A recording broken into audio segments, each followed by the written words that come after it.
우리나라가 국민소득 3만 달러를 넘어섰다는 말 많이 들으시죠? 이 숫자가 우리 살림과 무슨 관계가 있나 싶으시겠지만 사실 우리 가족의 부를 결정짓는 아주 중요한 신호탄이기도 합니다. 오늘은 국민소득 3만 달러 시대에 남성분들 뿐만 아니라 특히 살림하는 주부들이 왜 부동산에 신경 써야 하는지, 그리고 어떻게 현명하게 부동산 투자를 시작할 수 있는지 그 비법을 알려드릴게요. 과거에는 열심히 벌어서 저축만 해도 부자가 될 수 있었지만 이제는 세상이 많이 달라졌습니다.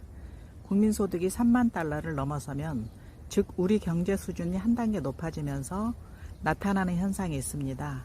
바로 소득은 늘어나는데 소비로는 다 쓸 수 없는 지점이 온다는 겁니다. 그런데 통장에 돈을 넣어두기만 하면 어떨까요? 물가는 계속 오르는데 내 돈의 가치는 점점 떨어지는 인플레이션의 함정에 빠지게 됩니다. 그래서 이제는 돈이 스스로 일하게 만들어서 돈을 불리는 자산소득이 선택이 아니라 필수가 된 시대입니다. 자산 투자라면 주식도 있고 펀드 등 여러 가지가 있지만 우리 주부들이 특히 주목해야 할 자산은 바로 부동산, 즉 주택입니다. 왜 그럴까요? 집은 삶의 터전이자 든든한 자산이기 때문입니다. 내 집을 마련하는 것은 단순한 주거를 해결하는 것을 넘어 안정적인 자산을 확보하고 인플레이션으로부터 우리 가족의 자산을 지켜주는 가장 강력한 방패입니다. 심지어 임대 수익을 통해 꾸준한 현금 흐름을 만들 수도 있죠. 그리고 주부들이 부동산 투자에 더 강점을 가질 수 있는 특별한 이유가 있어요. 바로 생활 밀착형 정보력과 뛰어난 공감 능력입니다.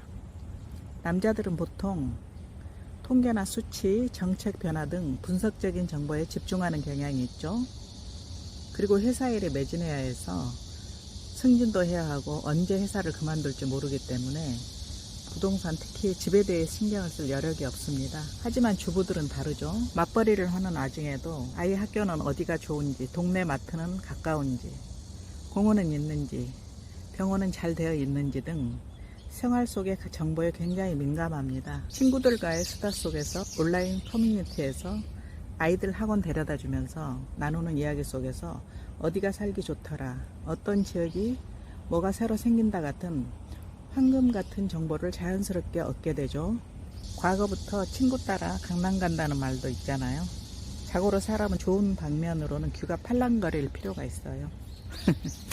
이런 정보는 단순히 숫자로만 보여지는 데이터보다 훨씬 더 생생하고 미래 가치를 예측하는 데 강력한 힘을 발휘합니다.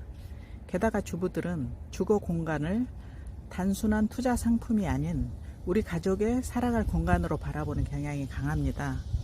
이런 감성적인 접근은 단기적인 시장 흔들림에 일희일비하지 않고 장기적인 안목으로 부동산을 소유하는 힘을 길러줍니다. 부동산 투자는 마라톤과도 같아요.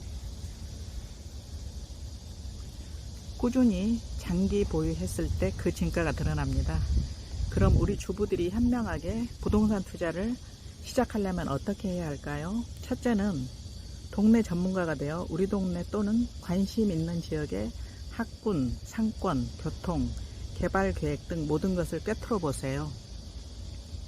생활 속에서 얻는 정보가 곧 경쟁력입니다. 둘째는 레버리지 활용으로 은행 대출을 최대한 활용하세요.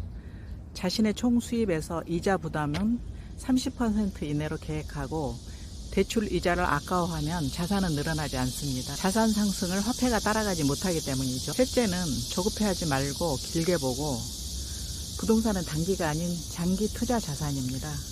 인내심을 갖고 꾸준히 지켜보세요. 시장의 작은 흔들림에 흔들리지 않는 뚝심이 부를 만듭니다.